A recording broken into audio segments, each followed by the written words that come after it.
have you returned? What have you seen in your visions?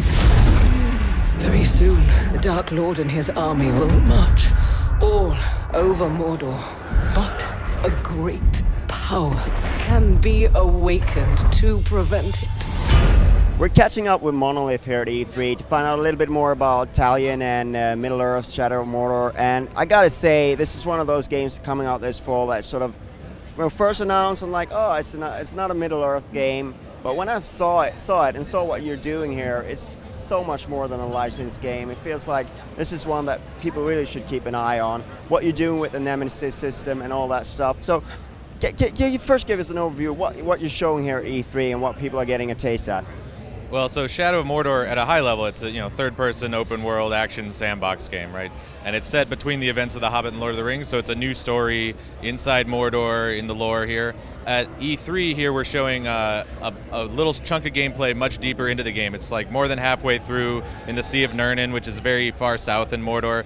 And so it's not the blasted hellscape of Mordor that everybody thinks about. It's a kind of actually a lush, fertile landscape where Sauron would feed his armies from. So we're showing a demo that's really focused on the Nemesis system, because that's kind of the thing we're doing that's different here. The key innovation we're trying to bring to the genre, and the Nemesis system, for people who aren't familiar, is basically every single enemy in the world, the generic enemies, the grunts and cannon fodder kind of guys, they have the potential in our game to actually kind of grow, build a history, a relationship with you, become a boss, a sub-boss, and actually remember their encounters with you. And so it's not only kind of a gameplay thing, you can go back and get revenge and you can learn their strengths and weaknesses and strategize and all that, but narratively it's actually kind of an emergent story generating machine too, right? So custom little missions and narrative based on their personalities and their history with you. So that's kind of the big new thing for us here. You said plenty there. I'm going to pick up some little things here that I want to follow up on. First of all, the environment there.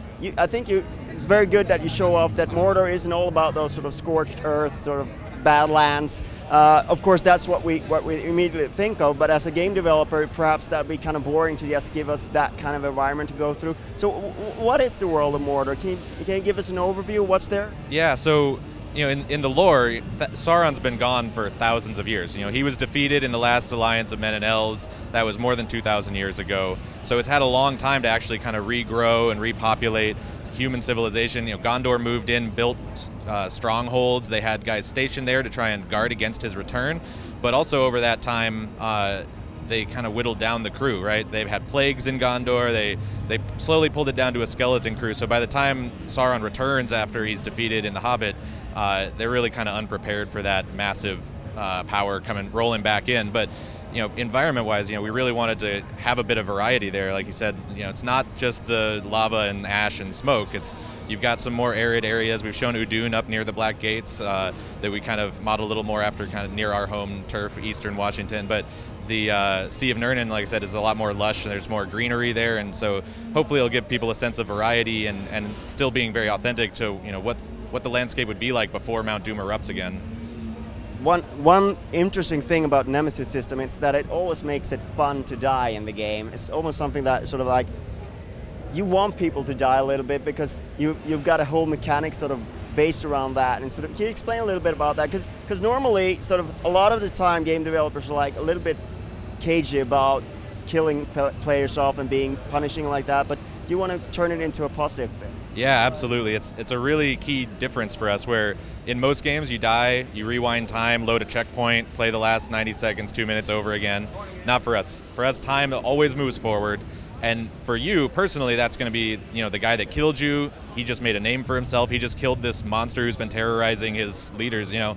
So he could get promoted, and you start to learn more about him, and you can go hunt him down. And but even without your influence, if time's moving forward, Orc society it's a dynamic thing too. They're always fighting and backstabbing and battling each other for power and dominance too. So you're going to see other guys in the world that you didn't even necessarily interact with level up, grow in power, kill each other off, gain new allies. So that it's always creating this shifting dynamic of like, who's your targets. If you were going after somebody and when you died, his bodyguard got killed by someone else, that's part of your job done for you, but he might have also recruited a new bodyguard. Things can change very rapidly, and it's also very fluid, so nobody's playthroughs are ever going to be similar too because of that. It's that sort of like that water cooler thing where people are going to talk about the game and have completely different experiences, and perhaps do you sort of I mean, that can be a sort of a problem because the gamer might want to say like, but I want to experience that my friend experienced, and since it's sort of procedural, that's never going to happen, right?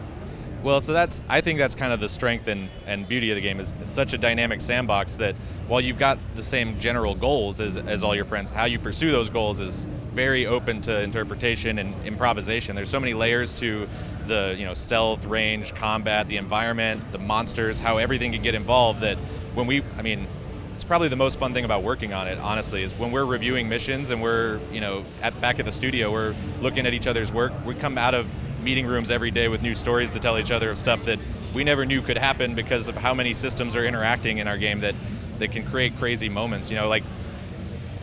Like last week, someone was just telling me about they go down to one knee. We have a mechanic, a last chance mechanic, where you lose your health, you go down, you have one last chance to try and come back from it.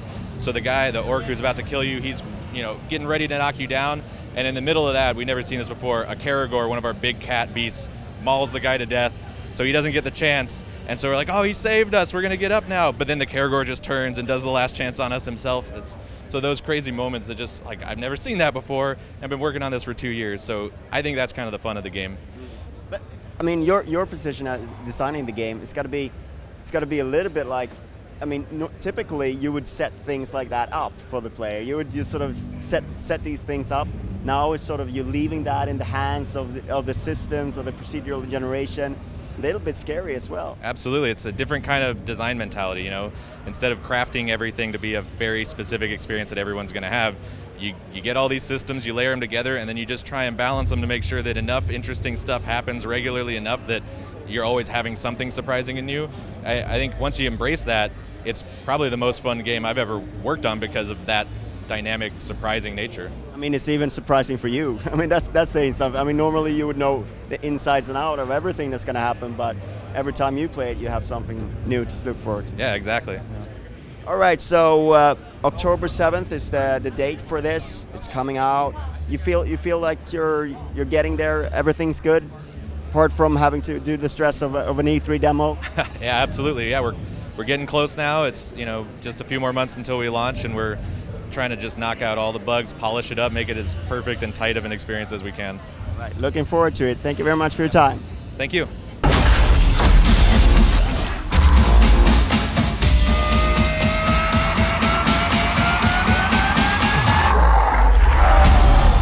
Where am I to lead this army of mine? I will show you.